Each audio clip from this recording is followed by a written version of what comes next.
unleashed on a tiny part of this Parliament Square peace campaign, which has been going since the 2nd of June 2001.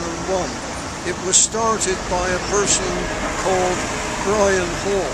We aim to bring the British troops home from Afghanistan. We also say scrap the military, use resources constructively. We also aim to expose the wickedness of the weaponry that's used.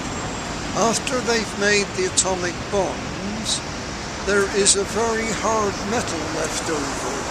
It is known as depleted uranium, and it has bits of radiation left in it. This depleted uranium is used on the surface of the explosive bombs, the surface of shells. It's also the surface of the armoured cars and so on.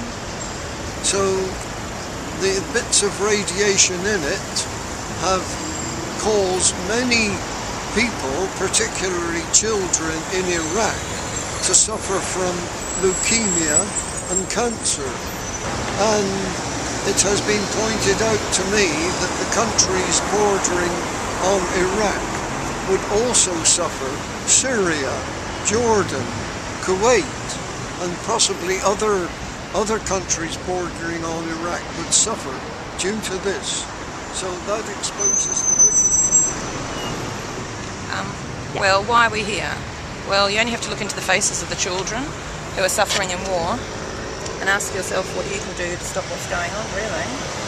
It's that simple. Okay. Yeah. What are you doing to stop this? Well, we've made a lifestyle change. Yeah. And there, it's really simple. We've got to make a lifestyle change and make sacrifice in our lifestyles instead of sacrificing the lives of innocent civilians and soldiers. Because by waging war, you know, you just look at it, it's really simple really. By waging war, big business have cleaned up big time, both here and abroad, out of the consequences of war, which are greater than the war itself. And people here might pay through their pockets. These are innocent civilians, and over 90% of the casualties are innocent civilians. These are innocent civilians paying with their lives. Their lives.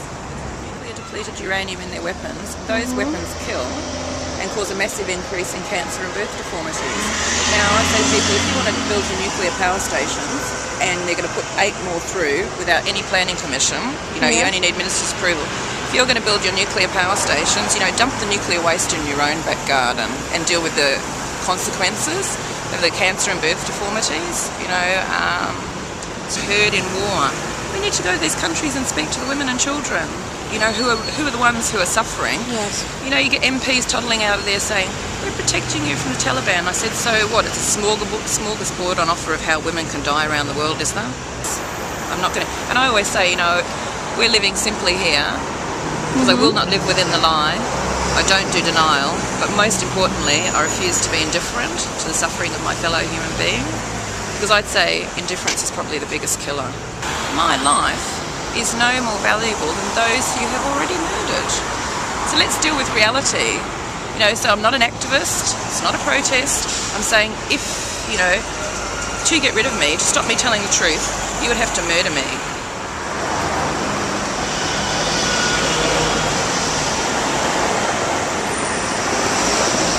My reason for being here has changed. When I arrived in London on July the 9th, I had very little money and just some idea of selling poems for a living. And then I saw this peace camp, which I knew nothing about, and asked if I could stay there. And said to the people who ran the camp that if I could earn some money, I could give them some and keep myself alive as well. They said fine. And consequently I'm still here, but my opinion has changed because I've come to realise how important it is now for us to try and achieve world peace. There's nothing more important in the world, because I think we can either have this or we get World War III next year, maybe the year after. Yeah. There's not really much space, but you can have a look. Yeah.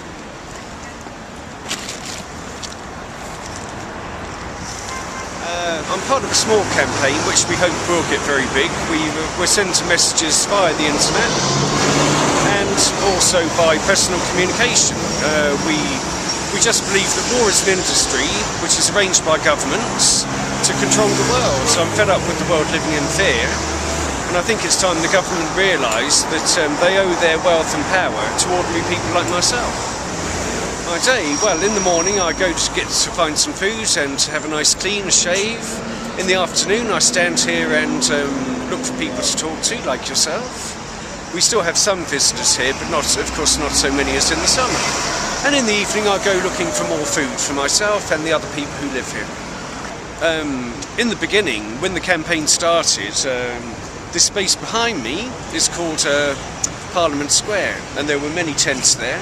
There was room for everyone. So, most people, the genuine people, arrived to campaign for peace. We had people who just wanted to come and drink all day and sometimes take drugs. It's not very good. And the man I mentioned, Len, he had his own campaign, but he came here, I think, because it was good focus for attention.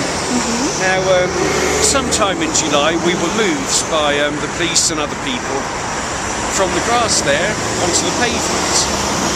And they thought they could get rid of us, but under English law it's legal for us to be here. Yeah. And the government are very angry, but it's their own legislation. They can't do anything about this. Not until next year at the earliest. Really nice. So, is it hard to be here?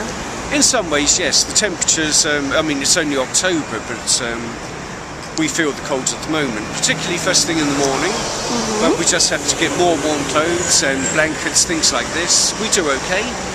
And if you really believe in something, maybe you have to suffer. But it's okay.